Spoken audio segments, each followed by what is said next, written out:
خود کو بلکہ میوٹ کرنے لگا ہوں. جی محمد بھائی فرمائے.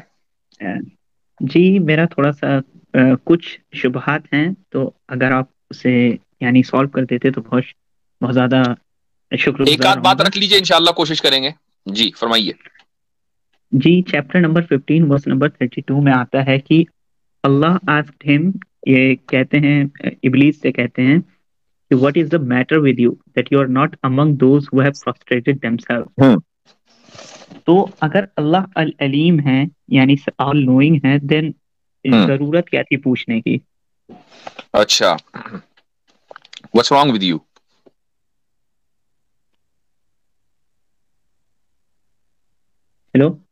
Hello what's wrong with you؟ میں سمجھا نہیں. میں پوچھ رہا ہوں what's wrong with you؟ میں یہ کہہ رہا ہوں کہ اگر اللہ all knowing ہے then ضرورت کیا تھی پوچھنے کی؟ میں نے سوال کا جواب بھی دے دیا آپ کو اور آپ نہیں سمجھے. ٹھیک ہے، جب میں نے آپ سے پوچھا what's wrong with you، مجھے معلوم ہے کہ کوئی گڑبڑی نہیں ہے، لیکن میں نے اپنے ناراضگی کا یا اپنے غصے کا اگر اظہار کیا تو اس کے انداز اس کے اظہار کرنے کا طریقہ ایک یہ سوال بھی ہے، اور انگلش میں ہم اس سوال کرتے ہیں کہ what's wrong with you، جبکہ مجھے معلوم ہے کہ وہ رانگ کیا ہے، اس کے باوجود میں سوال کرتا ہوں what's wrong with you. It doesn't mean کہ میں نہیں جانتا کہ وہ رانگ کیا ہے، لیکن یہ میرے غصے کا اظہار ہے. تو سوال کا مطلب ہمیشہ یہ نہیں ہوتا کہ سوال کرنے والا نہیں جانتا، اس کو علم چاہیے، اس لیے وہ سوال کر رہا ہے. سمجھ گئے؟ Okay got it. ایک اسی میں ایک اور سوال ہے کہ اللہ تعالیٰ کو obviously پتہ ہی ہوگا، کیونکہ جیسے میں ایک حدیث سے معلوم ہوتا ہے کہ زمین و آسمان کے تخلیق سے 50,000 سال پہلے ہی سب لکھ دیا گیا تھا. تو اگر اللہ کو پہلے ہی پتا تھا کہ یہ جو شیطان ہے یہ مجھے جا کے بعد میں بٹرے کرے گا، then why did he create him؟ دیکھیں، اگر کوئی چیز اللہ تعالیٰ کو پتا ہے اور وہ اس نے اپنے عظیم تر مقصد کے لیے تخلیق کی ہے، اب آپ یہ کہہ رہے ہیں کہ اللہ کو یہ پہلے سے معلوم تھا کہ شیطان مجھے بٹرے کرے گا، تو اس نے کیوں اس کو تخلیق کیا؟ یہاں سوال یہ ہوتا ہے کہ اگر ہم تھوڑی دیر کے لیے مان لیں کہ اس نے اللہ کو دھوکہ دیا، تو کیا اس سے اللہ کو کوئی نقصان ہوا؟ نہیں. اگر وہ نہ دھوکہ دیتا تو کیا اس سے اللہ کو کچھ فائدہ تھا؟ نہیں. جب اس میں اللہ کا اپنا نہ کوئی نقصان نہ نفع، تو اب شیطان کو جو تخلیق کیا ہے وہ کسی حکمت کے لیے کیا ہوگا، چونکہ اپنا ذاتی نفع نقصان تو ہے نہیں، تو کوئی نہ کوئی حکمت ہوگی. وہ حکمت کیا ہے؟ وہ حکمت یہ ہے کہ انسانیت آئے گی، اور انسانیت کو یعنی اچھا بننے کے لیے ضروری ہے کہ برائی موجود ہو، اور برائی کے موجود ہونے کے لیے برائی کا سرچشمہ بھی ہونا چاہیے. اگر برائی کا سرچشمہ نہیں ہوگا تو برائی کیسے موجود ہوگی؟ روشنی کیسے ہوگی اگر سورج نہ ہو؟ تو جس طریقے سے بھلائی موجود ہے اور اس کا سرچشمہ موجود ہے، تو برائی کا بھی موجود ہونا ضروری ہے اور اس کا سرچشمہ بھی موجود ہونا ضروری ہے. تبھی انسان جو ہے اس برائی سے بچ کر اور اچھائی کو اختیار کر کے آگے بڑھ سکتا ہے. یہ اللہ تعالیٰ کی حکمت ہے. جی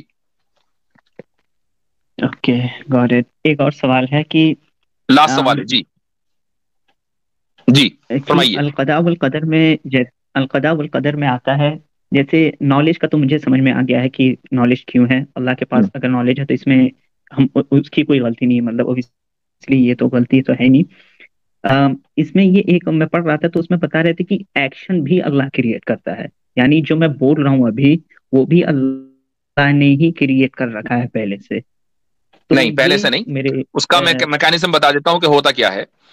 اللہ تعالیٰ ایکشنز کریٹ کرتا ہے، ہمارے سارے ایکشنز، لیکن سب سے پہلے ہوتا یہ ہے کہ ہم ارادہ کرتے ہیں.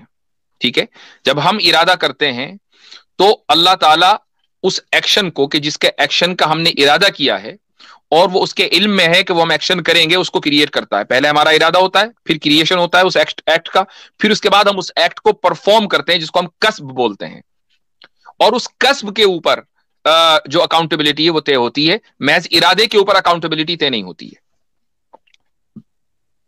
اوکے ایک اور سوال ہے اگر آپ بس. اب آگے اور بھی لوگ ہیں، ابھی اتنا ہی رکھیں، انشاءاللہ پھر اگلی مرتبہ لے لیں گے. ٹھیک ہے، اوکے چلیں، شکریہ بہت بہت. آج تو حضرت ماشاءاللہ جو بھی عرب ماشاءاللہ بولڈ ہی ہو جائے پھر نہیں اس کو بولڈ نہ کہیں، ان کے پاس جینیوئن کوشچن تھے. ہاں مطلب بعض مرتبہ آواز سے اندازہ ہو جاتا ہے کہ وہ جینیوئن کوشچنز لے کر آئے. دیکھیں ایسے بہت سے مسلمان ہیں کہ جن کے ذہن میں سوالات ہو سکتے ہیں، اور یہ ضروری ہے کہ ہم ان کا اس انداز سے جواب دیں کہ جس سے وہ مطمئن ہو. ماشاءاللہ مطمئن ہو رہے تھے، وہ ہمارے پاس ٹائم نہیں تھا اس لیے ہم ان کو زیادہ ٹائم نہیں دے پائے، اور بھی لوگ ہیں. اچھا محمد بھائی، آپ جو ہے انشاءاللہ اگلی مرتبہ آ جائیے گا، یا اور بھی دوسری اسٹریمز ہماری روزانہ کسی نہ کسی چینل پر ہوتی ہیں. آپ اتنے بیک اسٹیج چھوڑ دیں، آپ کے سوالات کے انشاءاللہ جواب ہم دیتے رہیں گے وقتاً فوقتاً.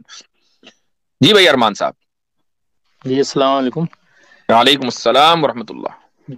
جی مفتی صاحب، آپ نے آئی تھنک لاسٹ ویک بولا تھا کہ ایک اسٹریم کریں گے ایک حدیث پہ، وہ 963 الاداب المفرد کی، تو اس پہ کیا اپڈیٹ آپ کریں گے آگے؟ کون سی حدیث تھی؟ مجھے ذہن سے نکل گیا. جی وہ جاہلیہ کے ٹائم پہ محمد صلی اللہ علیہ وسلم نے کہا تھا کہ جو جاہلیہ کے ٹائم پہ فرق فکر کرے تو byte his father private part. ہاں رائٹ، ٹھیک ہے. ہاں انشاءاللہ اس پر میں گفتگو کروں گا کسی دن انشاءاللہ تعالی. اب یاد آ گیا. جی انہیریٹنس پہ بھی آپ اسٹریم کرنے والا تھا آئی تھنک. وہ بھی ڈیو ہے بھائی، اور بھی 2-3 چیزیں بالکل ڈیو ہیں. مسئلہ یہ ہے کہ ظاہر ہے کہ اسٹریمز کرنے کے لیے پہلے سے تھوڑا سا کوئی پاور پوائنٹ ریڈی ہو تاکہ لوگوں کو سمجھ میں بھی آ سکے. کوئی ہم ٹاپک طے کر لیتے ہیں تو اس کے لیے 2-3 گھنٹے لگانے پڑتے ہیں، تو وہ وقت نہیں مل پا رہا ہے. ورنہ سب سے پہلے تو ہمیں انہیریٹنس پہ کرنی ہے. عاصم بھائی بھی تیار ہیں، مفتی عبداللہ منہاج بھی تیار بیٹھے ہیں، تو وہ ہم نہیں کر پا رہے ہیں، لیکن اس کو کرنا ہے انشاءاللہ. صاحب میرا کوشچن میں پوچھ لیتا ہوں، کیا ایسی ایک حدیث ہے جس میں محمد صلی اللہ علیہ وسلم نے کہا ہے کہ ربا ایک ٹائم پہ بہت ہی کامن ہو جائے گا اور کوئی بھی اس سے بچ نہیں پائے گا؟ کیا ایسی حدیث ہے؟ ایگزیکٹ تو مجھے یاد نہیں آ رہی، اگر اس پینل میں موجود کسی کو یاد ہو تو ذرا بتائیں. ایکچولی اگر مان بھی لیتے ہیں کہ ایسا ایک ٹائم ابھی آ بھی گیا ہے کہ اس ٹائم پہ سب کے لیے بچنا ہی مشکل ہے، تو کیا کوئی مسلمان یہ جسٹیفائی کر سکتا ہے کہ انٹرسٹ لینا یا لون لینا اس پہ، یا پھر نہیں ہے؟ اب مثلا حدیث میں یہ ہے کہ آخر زمانے میں قتل عام ہو جائے گا. قاتل کو یہ نہیں پتا ہوگا کہ وہ قتل کیوں کر رہا ہے، اور مقتول کو یہ نہیں پتا ہوگا کہ قتل کیوں ہو رہا ہے. تو کیا قتل جائز ہے؟ نہیں، ویسے تو جائز تو نہیں ہے. تو بس یہی چیز جو ہے اس میں ہے نہیں. کسی چیز کا عام ہو جانے کا مطلب یہ نہیں ہوتا کہ وہ چیز جائز ہو گئی. جی لیکن کوئی ایسا کہے کہ اب بچنا ہی مشکل ہے، میں جا رہا ہوں. نہیں، یہی تو میں کہہ رہا ہوں نا، وہ حدیث سامنے ہو تو آدمی دیکھے گا کہ آپ صلی اللہ علیہ وسلم نے پہلے ہی کہہ دیا کہ نہیں بچ سکو گے، تو وہ دیکھیں گے نا اس حدیث کو جب تک کہ وہ سامنے نہ آئے. جی اور مفتی صاحب ایک اسلامک بینکنگ پہ بھی ایک اسٹریم اگر آپ کر سکے، کیونکہ اس سے ریلیٹڈ نہیں، اس پہ نہیں کریں گے ہم. نہیں اس پہ نہیں کریں گے ہم اسٹریم. ٹھیک ہے، یہ ہمارے موضوع سے ہٹ کریں. ٹھیک ہے، چلیں. جزاکم اللہ خیرا. السلام علیکم. سبق پھر پڑھ صداقت کا، عدالت کا، شجاعت کا، لیا جائے گا تجھ سے کام دنیا کی امامت کا. سبق پھر پڑھ صداقت